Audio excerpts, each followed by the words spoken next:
Hello everyone. It's a pleasure to be with you today for an open and emotional conversation with the famous Adriana Karembeu. Before we dive into this discussion, let's not forget to greet each other as true friends. So, hello. Adriana Karembeu, an icon of fashion and beauty, opens her heart to us today. She talks about her relationship with the passage of time, with wrinkles that have gently appeared on her face.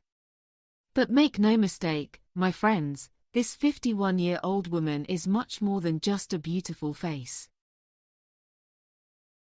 She didn't really appreciate her first wrinkle, she tells us. Even though it was very discreet, it was definitely there.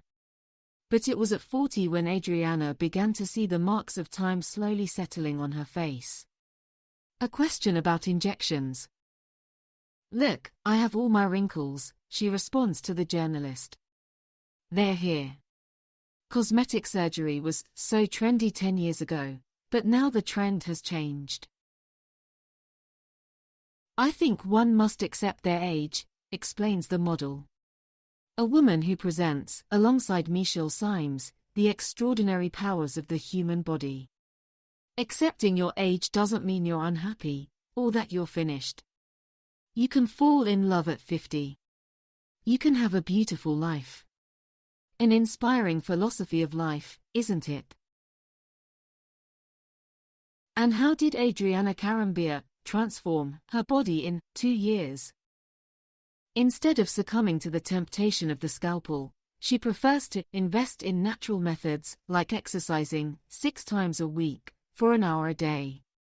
"I started 2 years ago, and my body has transformed. It's something you should do when you start to age," she tells us. Admirable determination, isn't it? Advocating for natural beauty, she assures us she hasn't invested much in all the creams and such. But she shares a fun secret: "I use my daughter's cream. Maybe it's a pity." And she adds, "The day before yesterday, I had the second facial treatment of my life. It was good, and my skin looked really beautiful afterward. So I should have done it before, but I didn't have time." When we're young, we don't think about it. And what does she think about cosmetic surgery? She sends a reassuring message to listeners, encouraging them to accept the passage of time. "We did some programs with Michelle Symes, and there are things that work very well. You don't have to resort immediately to cosmetic surgery. It was very trendy in the last 10 years. Now, it's over," concludes Adriana Karembeu, who had already expressed her firm opinion on the Botox culture. "So, I think there's no solution. You have to accept your age. And that doesn't mean you're unhappy or finished."